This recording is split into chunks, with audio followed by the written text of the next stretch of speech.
За сайн байцгаана уу ингээд та бүхэнд энэ өдрийн мэндийг хүргэе. Тэгээ өнөөдөр Happy Life төрөмбөс байгууллагын зүгээс ном бол ертөнцийг харах цонх хэмээх нэвтрүүлгээ ээлж дугаарыг та бүхэндээ хүргэж байна. Тэгээд энэхүү нэвтрүүлгээрээ бид өнөөдөр дэлхийн алдартай илтгэгч лектор John Maxwell-ийн өнөөдрөөр амьдрах зарчим хэмээх ном дээрээс сэдвчлэн хүргэж байгаа. Тэгээд өмнөх дугаараар бид хамтдаа өнөөдөр маргаашийн амжилтанд нөлөөлдөг тухай ярьсан байна. Тэгэхээр өчигдөр минь маргаашийн амжилтанд биш ирээдүйн маргаашийн амжилтанд биш зөвхөн яг өнөөдөр нь л зөвхөн маргаашийн амжилтанд нөлөөлдөг тухай ярьсан байна. За өнөөдөр болохоор бүгдээрээ хамтдаа амлсаасаа өнөөдөр таны сор бүтээл болдог тухай хамтдаа ярилцъя. За мэдээж бид маргаашийнхаа амьдралд, ирээдүйнхээ амьдралд яг өнөөдөр бэлтгэж амьдрдаг тухай ярьж байна. Бид маргааштай бэлтгэж амьдрдаг гол нь тэгвэл маргаашийнхаа тийм үү бэлтгэхтэй амжилтанд бэлтгээд байна уу? Бүтлгүйтэл бэлтгээд байна уу гэдэг нь асуудал байдаг. За тэгээ нэгэн жишээг ярьж үйл да. Шоргоолж болохоор зуны турш, намрын турш ууггүй хөлмөрлөж хоол хүнсээ бэлдээд түүнийхээ эцэст өвөл бол хоол хүнсээр элбэг хангалуун сайхан амьдардаг тухай ярьсан. Харин зарцааны хувьд болохоор зунжинга зугаалч тийм ээ намаржинга зугаалсан гэсний дараа өвөл тийм хоол хүндүү гачигдад дутагдаж амьдардаг тухай ярьдаг. Тэгэхээр амжилтанд бэлтгэхгүй бол бүтлгүйтэл бэлтгэж байгаа гэсэн үг гэдгийг л энэ дээр хэлээд байгаа гэсэн. Өнөөдөр бид нар амжилтанд бэлтгэхгүй бол маргаашийн бүтлгүй бидний амьдралыг хүлээж байдаг гэсэн утгатай. За тэгэхээр өнөөдөр яг маргааш ирээдүйд би магадгүй маш дэлхийн хэмжээний мундаг лектор боллоо гэж бодоход өнөөдөр заавал нэг ном унших хэрэгтэй. Гэх мэтлэн маш олон зүйлүүд дээр бид нар өөрсдөө өнөөдөрлийг бэлтгэх хэрэгтэй. Бид хизээч цаана хэд хоногийн дараа, цаана жилийн дараа ч юм уу, цаана 4-5 хоногийн дараа өөрийгөө бэлтгэндэ гэж бодож болохгүй гэсэн утгатай. За ингээд дараагийн зүйл нь болохоор өнөөдөр бэлдвэл маргааш өөртөө итгэлтэй байдаг тухай ярьж байна. Хэрвээ бид нар өнөөдрийнхөө яг энэ амьдралд маргааштай маш сайн бэлтгэж чадах юм бол маргаашийн амьдралдаа бид нар итгэлтэй байж чадна. Тэгээд маргааш нь болохоор бид нар тухайн өдөртөө бас л сайн бэлтгэх юм бол маргааш дахиад өөртөө итгэлтэй байж чадна. Тэгэхээр өдөр бүр өөртөө итгэлтэй байхын нууц нь болохоор өнөөдөр л бас маргаашийнхаа төлөө бэлтгэл хийх нь бол энэ бол маш сайн арга юм аа гэдэгт ярьж байна.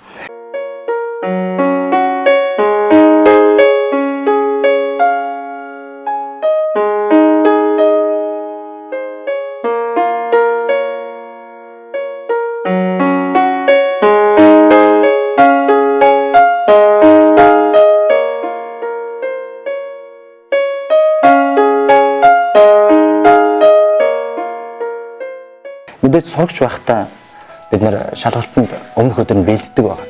Маш сайн бэлдэнэ. Маш сайн бэлдэх юм бол бид нар яг тэр тухайн шалгалтандаа маргааш маш итгэлтэй байдаг. Хэрвээ бэлдэж чадахгүй бол итгэл муутай амьдрдаг гэсэн утгатай. За тэгээд нэгэн домогт тамирчны жишээг та бүхэнд уншиж үзүүлье. Би хийх ёстой зүйлээ хийж чадна гэж бүрэн итгэх хүртлээр дасгалыг хийдэг тухай ном дээр өгүүлсэн байнамаа. Тэгэхээр өөрөөр хэлбэл амьдралын сорилт шалгууртай халз тулах бэлтгэлээ та яг өнөөдөр л сайн ханх хэрэгтэй шүү гэдэг талаар энэ ном уриалж байгаа.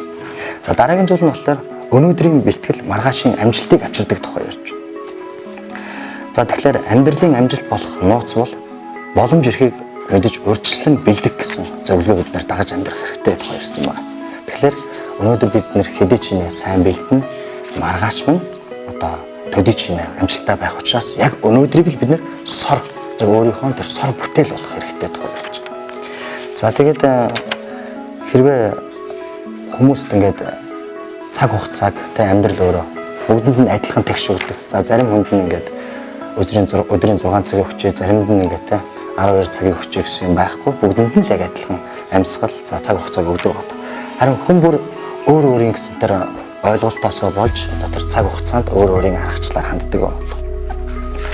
Тэгээд нэг жишээ ярьж байна л да. Жирийн хүнд хэрвээ гантик чулуу өгчих юм бол тэр хүн түүнийг зүгээр л өнгөрөх. Харин маш тийм уран тийм сэлбэрчин хүнд тэр гантик чулуу өгөх юм бол түүнийг сэлбэрлж маш амтай болгож чадна гэдэг. Яг үүнтэй адилхан өнөөдөр бид нэр өнөөдрийнхээ амьдралыг бид нэр сор бүтээл болгох нь өөр юм дотор байдаг гэдэг талаар бид нар ойлгох хэрэгтэй. За тэгэхээр өнөөдөр бид нэр зөв шийдвэр гаргах талаар бас ярьсан байгаа. Тэгэхээр зөв шийдвэр гаргана гэдэг бол маш чухал. Тэгээд бид нар ямар нэгэн шийдвэр гаргаж чадахгүй бол тэр өдрийг сор бүтээл болгож чаддаггүй. Жишээлх юм бол би мөрөгтэй тоглоом тоглодог байлаа гэж бодъё.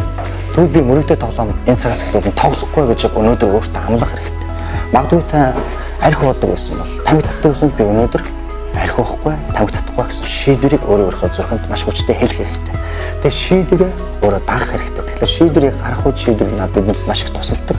Шийдвэр өөрөө биднийг бас заримдаа удирддаг байна. За тэгээ бас нөгөө талдаа одоо хэрэгжүүлэх зарчмаа бас илүү одоо анхаардаг байх хэрэгтэй талаар ярьж байгаа. За хэрвээ би ингээд нэгэн шийдвэр гаргачлаа. За би турнаа, ер нь бол турна. Тэгээд хоолоо багасгах гэдэг шийдвэр гаргачлаа. Тэгээд турах шийдвэр дээр бас нэгэн зарчмаа баримтлах нэгэн зүйл хэрэгтэй болж байгаа. Ямар зарчим гэхлээр за өдөрт одоо 10 удаас суних ч юм уу те дасгалаа хийм зарчим. Гэтэл тэр зарчим өөрөө хүнд хэцүү байдаг угаас. Тэгэхээр хүмүүс ойлгодоггүй яг тэр зарчмаа сайн мөрдөж чадах юм бол ирээдүйн дээр ололт амжилт, ирээдүйн дээр сайн сайхан зүйлийг мэдэрдэг талаар энэхүү одоо амьдралын зарчмыг ойлгодоггүй. Та бодоод үзэлтэй. Би яг өнөөдөр дасгал хийгээд хэцүү байгаа ч гэсэн дасгалаа хийж чадах юм бол ирээдүйд надад өвчлөх нь бага. Гэвч би өнөөдрийн тэр дасгал хийхдээ жоохон тэр зовлтоос зүхтааж төр зургийн тэр жаргалыг эзэлснээр ирээдүйд маш удаан хугацаагаар зовох тийм замуудаа нэгтгэл гэсэн. Тийм учраас бид нэр зөв шийдвэрийг өдрүүлэн гаргах хэрэгтэй. Тэгээд тэр зарчмыг бас бий болгож зарчмаа дагаж бүрдэж амьдрах хэрэгтэй тухай энэ бичсэн байна.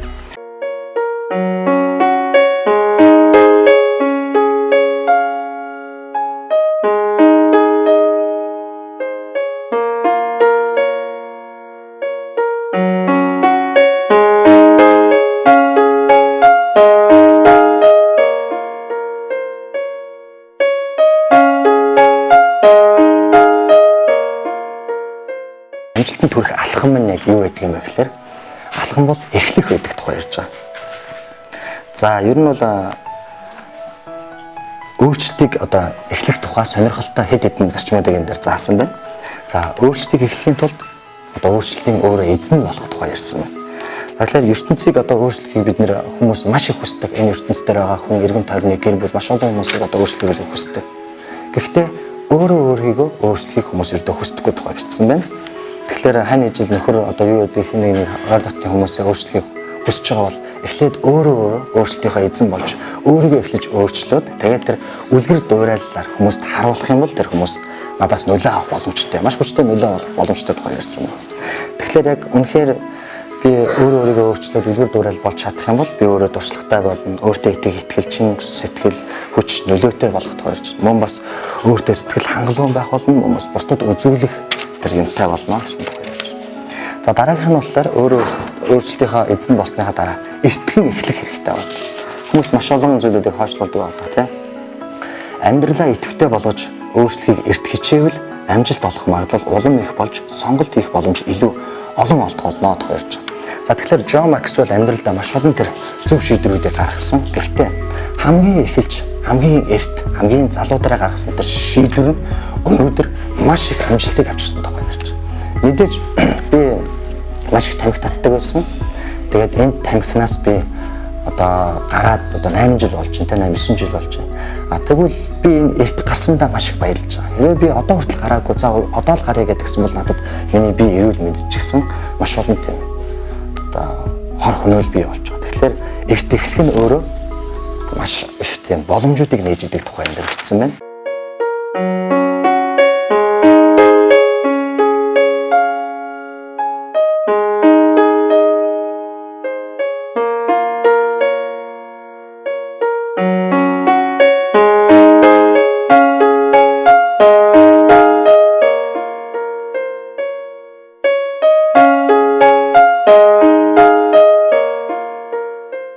Дараагийнх нь болохоор бид нар эхлэхийн тулд одоо цомхноос эхлэх хэрэгтэй.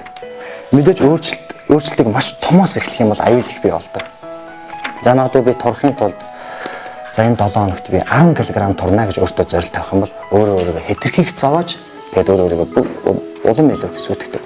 Харин та би энэ 7 хоногт за нэг 500 г ч юм уу хэдэн зуун грамм одоо турна гэсэн маш жижигхэн хэлбэрээр одоо эхлэх юм бол та түүнийгээ даван гарч чаддаг боломж. Тэгээд даван гарсныхаа дараа түүнийгээ хараад улам илүү өөртөө ихтгэлтэй болоод тэр нь нэмэгдээд явдаг тухай ирсэн байна. За мөн бас хизээ эхлэх вэ гэхээр яг одоо эхлэх тухай ярьж байна. Тэгээд амьдралын хамгийн том орон зай нь мэдлэг ба үйлдлийн хооронд байдаг гэсэн утгатай ярьж байна.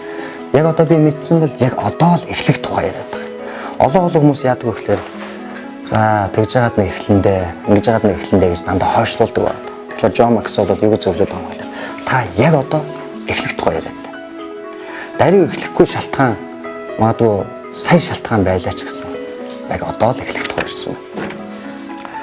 Ер нь бол хэрвээ хүн яг өнөөдөр эхэлж чадаагүй усаа болоод хожим 1 сарын дараа ч юм уу магадгүй 1 жилийн дараа одоо 5 10 жилийн дараа би яг тэр үед бодогдож ирсэн тэр үедээ л эхэлдэг байж гэж өнөөдөр дэлхийд маш олон хүмүүс харамсаж байгааг би бас сонсдог байна.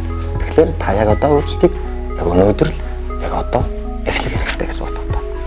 За тэгээд бид нэр өнөөдрийнхөө сэдвээр өнөөдөр үнэхээр өнөөдрийн яг энэ цаг мөчтэй бид нэр маргааш хахад бол сайн бэлдэж чадах юм бол өнөөдөрт бол анхаарал төвлөрүүлж чадах юм бол бид нэр маргааштай үргэлж итгэлтэй амьдрах болно. Мөн бас өнөөдөр минь маргаашийн амжилтыг бий болгож идэг. Би маргаашийн амжилтын талаар өнөөдөр минь бэлтгэлийг хийж идэг талаар хэлсэн байна. Тэгээд мөн дээрэс нь яг одоо эхлэх хэрэгтэй.